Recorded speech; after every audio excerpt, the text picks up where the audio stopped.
B sugar, cholesterol തുടങ്ങിയവയൊക്കെ കുറയ്ക്കാൻ സഹായിക്കുന്ന ഒരു ചായയാണ് ഇന്ന് പരിചയപ്പെടുന്നത്. നമ്മുടെ ഷുഗർ കുറയാനായിട്ടും കുറയാനായിട്ടും കൊളസ്ട്രോൾ കുറയാനായിട്ടും ഇത് സഹായിക്കും. നമ്മൾ സാധാരണ രാവിലെയും വൈകുന്നേരവും പാലൊക്കെ ഒഴിച്ച് നല്ലപോലെ മധുരമൊക്കെ ഇട്ട് കുടിക്കുന്ന ആ ചായയ്ക്ക് പകരം ഒരു തവണ ഇത്തരത്തിലുള്ള ഒരു ചായ ഒന്ന് പരീക്ഷിച്ച് നോക്കുക. ഷുഗർ, കൊളസ്ട്രോൾ തുടങ്ങിയവയൊക്കെ കുറയ്ക്കാൻ സഹായിക്കുന്ന ഒരു ചായയാണ് ഇന്ന് പരിചയപ്പെടുന്നത്. എൻ്റെ സുഹൃത്ത് തന്നെ എനിക്ക് പറഞ്ഞു തന്നിട്ടുള്ള ഒന്നാണ്. ഇതിൽ വളരെ എളുപ്പത്തിൽ നമ്മുടെ അടുക്കളയിൽ നിന്ന് തന്നെ കിട്ടുന്ന സാധനങ്ങൾ തന്നെ ഉപയോഗിച്ചാൽ മതി. ഏറ്റവും പ്രധാനം കരിഞ്ജീരകമാണ്. അത് 100 ഗ്രാം വേണം. സാധാരണ ജീരകം, ചെറുജീരകം, അത് 25 ഗ്രാം അതാവശ്യമാണ്. പിന്നീട് വേണ്ടത് കുറച്ച് സ്പൈസസ് ആയിട്ടുള്ള സുഗന്ധവ്യഞ്ജനങ്ങളായിട്ടുള്ള കറുവാപ്പട്ട എന്ന് പറയുന്നത് 25 ഗ്രാം വേണം. വേറൊന്ന് ഏലക്കായാണ്, അത് 25 ഗ്രാം വേണം. അഞ്ചാമതായിട്ട് നമുക്ക് വേണ്ടത് ചുക്ക്, അത് ഒരു 25 ഗ്രാം. അപ്പോൾ ചുക്ക് എന്ന് പറയുന്നത് നമുക്കറിയാം, മഞ്ഞൾ അല്പം ഡ്രൈ ആക്കിയിട്ടുള്ളതാണ്. ഇത്രയും സാധനങ്ങൾ നമ്മൾ പൊടിച്ച് ഒരു മിക്സിക്കകത്ത് പൊടിച്ച് തന്നെ അത് സൂക്ഷിച്ച് വയ്ക്കുക. എന്നിട്ട് അതിനോടൊപ്പം നമുക്ക് ഓർഗാനിക് ഷുഗർ ആയിട്ടുള്ള ഒന്നെങ്കിൽ കരിപ്പട്ടി അല്ലെന്നുണ്ടെങ്കിൽ സ്റ്റീവിയ പോലുള്ള, സ്റ്റീവിയ എന്ന് പറയുന്നത് ഒരു സസ്യത്തിൻ്റെ ഇലയാണ്. അപ്പോൾ അത് തന്നെ നല്ല മധുരം പ്രദാനം ചെയ്യാനായിട്ട് ഉതകുന്നതാണ്.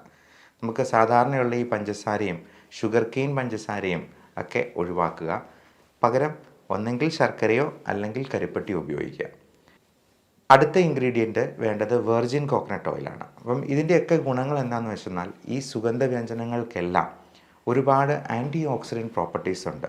നമ്മുടെ ശരീരത്തിലെ ഫ്രീ റാഡിക്കൽ സ്ട്രെസ്സ് കുറച്ച് നിർത്താനും നമ്മുടെ ആൻറ്റി ഓക്സിഡൻറ്റ് സ്ട്രെസ്സ് ഒഴിവാക്കാനായിട്ടും, കൂടാതെ ഈ ആൻറ്റി ഓക്സിഡൻറ്റ് പ്രോപ്പർട്ടി ഉള്ളത് കൊണ്ട് തന്നെ നമ്മുടെ ആ സ്ട്രെസ്സ് ഒഴിവായിപ്പോയി നമ്മുടെ ആ ഹൃദയത്തിലെ രക്തയോട്ടം നല്ലപോലെ മെച്ചപ്പെടുത്താനായിട്ടും ഒക്കെ ഈ സ്പൈസസ് എല്ലാം നമ്മളെ സഹായിക്കും.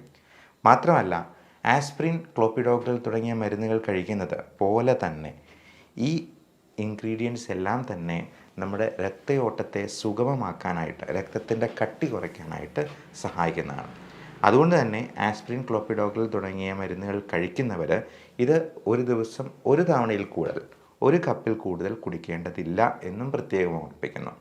അതുപോലെ എന്തെങ്കിലും ബ്ലീഡിങ് ഡിസോർഡേഴ്സ് ഉള്ളവർ, മെൻസ്ട്രേറ്റിംഗ് ആയിട്ടുള്ള വിമൻ, ആ സമയത്ത് പീരിയഡ്സിൻ്റെ സമയത്ത് ഒന്നും ഒരുപാട് ഇത് കഴിക്കേണ്ട ആവശ്യമില്ല. അല്ലാത്ത ഏതൊരാൾക്കും ഇത് സാധാരണ പോലെ തന്നെ ഒരു ചായ പോലെ കുടിക്കാവുന്നതാണ്. അപ്പോൾ ഇതെങ്ങനെയാണ് ഉണ്ടാക്കുക? നമ്മൾ ആദ്യം വെള്ളം തിളപ്പിക്കുന്നു. ഇത്രയും ഇൻഗ്രീഡിയൻസ് ചേർത്ത ആ പൊടി അത് നമ്മൾ ഒരു സ്പൂൺ എടുത്ത് കപ്പിലേക്ക് ഇടുന്നു. എന്നിട്ട് ഈ ചൂട് തിളപ്പിച്ച വെള്ളം അതിലേക്ക് ഒഴിക്കുന്നു. ആവശ്യത്തിന് കരിപ്പട്ടിയോ അല്ലെങ്കിൽ ശർക്കരയോ അതുമല്ലെന്നുണ്ടെങ്കിൽ സ്റ്റീവിയയുടെ പൗഡറോ നമുക്ക് ഇതിനകത്ത് ചേർക്കാവുന്നതാണ്. വെർജിൻ കോക്കനട്ട് ഓയിൽ 1 സ്പൂൺ ചേർക്കുക. അപ്പോൾ ഈ വെർജിൻ കോക്കനട്ട് ഓയിലിന് ഒരുപാട് ഓക്സിഡൻറ്റ് പ്രോപ്പർട്ടീസ് ഉണ്ട്. നമ്മുടെ മലശോധന നല്ല മെച്ചപ്പെടുത്താനായിട്ടും അത് സഹായിക്കും. അത് തന്നെ നമുക്ക് നല്ല ഹൈഡ്രേഷൻ പ്രൊവൈഡ് ചെയ്യാനായിട്ടും നമ്മുടെ രക്തയോട്ടം മെച്ചപ്പെടുത്താനായിട്ടും ഒക്കെ ഹെൽപ്പ് ചെയ്യുന്നതാണ്. അപ്പോൾ ഇത് എല്ലാം ചേരുമ്പോഴേക്കും നമ്മുടെ ഷുഗർ കുറയാനായിട്ടും കുറയാനായിട്ടും കൊളസ്ട്രോൾ കുറയാനായിട്ടും ഇത് സഹായിക്കും. ഇത് പൂർണ്ണമായിട്ടും ഇല്ലാണ്ടായി പോകും എന്നല്ല പറയുന്നത്. ഇത് കുറച്ച് നിർത്താൻ, കൺട്രോളിൽ നിർത്താനായിട്ട് ഹെൽപ്ഫുള്ളാണ്. അപ്പോൾ നമ്മൾ ബാക്കി മരുന്നുകൾ കഴിക്കുന്നവർ ഈ മരുന്നെല്ലാം മാറ്റി വെച്ചിട്ട് ഇത് മാത്രം കുടിച്ചാൽ മതി എന്ന് ഒരിക്കലും ഉദ്ദേശിക്കുന്നില്ല. ഷുഗറിൻ്റെ മരുന്നുകളായിട്ടുള്ള മെറ്റ്ഫോമിൻ, ഗ്ലിമിപ്രൈഡ്, ഇൻസുലിൻ തുടങ്ങിയതൊക്കെ എടുക്കുന്നത് അതിനോടൊപ്പം തന്നെ കണ്ടിന്യൂ ചെയ്യണം. നമ്മൾ ചെയ്യേണ്ടത്, നമ്മൾ സാധാരണ രാവിലെയും വൈകുന്നേരവും പാലൊക്കെ ഒഴിച്ച് നല്ലപോലെ മധുരമൊക്കെ ഇട്ട് കുടിക്കുന്ന ആ ചായയ്ക്ക് പകരം ഒരു തവണ ഇത്തരത്തിലുള്ള ഒരു ചായ ഒന്ന് പരീക്ഷിച്ച് നോക്കുക എന്നുള്ളതാണ്. അപ്പോൾ ഇതുണ്ടാക്കി കഴിയുമ്പോഴത്തേക്ക് അവന് വലിയ ലുക്കൊന്നുമില്ല, ഒരു കട്ടൻ കാപ്പി പോലെ ഇരിക്കത്തുള്ളൂ. പ്രത്യേകിച്ചും കരിഞ്ജീരകമാണ്, പിന്നെ കുറച്ച് നല്ല ജീരകമുണ്ട്, ഈ കറുവാപ്പട്ടയുണ്ട്, കൂടാതെ ഈ ഏലക്കയുടെ സ്വാദുണ്ടാവും. പിന്നെ നമ്മുടെ ചേർക്കുന്ന വെർജിൻ കോക്കനട്ട് ഓയിലിൻ്റെയും കരിപ്പട്ടിയുടെയും ഒക്കെ ഒരു സ്വാദുണ്ടാകും.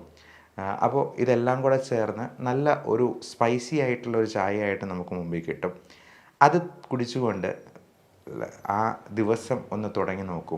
തീർച്ചയായിട്ടും നിങ്ങൾക്ക് നല്ല മലശോധന ഉണ്ടാകുന്ന വഴി തന്നെ വയറ് നല്ല കംപ്ലീറ്റ്ലി ഫ്രീ ആകുന്നതുകൊണ്ട് തന്നെ ആ ദിവസം നല്ല എനർജറ്റിക് ആയിട്ട് തുടങ്ങാനായിട്ട് സാധിക്കും. മാത്രമല്ല ഈ സ്പൈസസിൻ്റെ എല്ലാം ഓക്സിഡേറ്റീവ് ആയിട്ടുള്ള ആ ഒരു എഫക്റ്റ് നമ്മുടെ ആ ദിവസം മുഴുവൻ കണ്ടിന്യൂ ചെയ്യാനായിട്ട് സഹായിക്കും. മാത്രമല്ല നമ്മുടെ അനുബന്ധ രോഗങ്ങളെല്ലാം കൺട്രോളിൽ നിൽക്കുന്നത് കൊണ്ട് തന്നെ നമുക്ക് ഒത്തിരി വിശപ്പ് തോന്നാതിരിക്കുകയും നമ്മൾ അമിതമായിട്ട് ഭക്ഷണം കഴിച്ച് വീണ്ടും ഈ പറയുന്ന പാരാമീറ്റേഴ്സൊക്കെ കൂടി പോകാതിരിക്കാനും ഹെൽപ്പ് ചെയ്യും. അപ്പോൾ നിങ്ങളെല്ലാവരും ഇതൊന്ന് ട്രൈ ചെയ്ത് നോക്കുക. എങ്ങനെയുണ്ട് എന്നുള്ളത് അടിയിൽ കമൻറ്റ് ചെയ്യുക. എല്ലാവർക്കും നല്ല ആരോഗ്യം ആശംസിക്കുന്നു. Love and regards, doctor Bipin Jose, Pulma medical centre, Pala, Kanjirappally and Sulthan Bathery.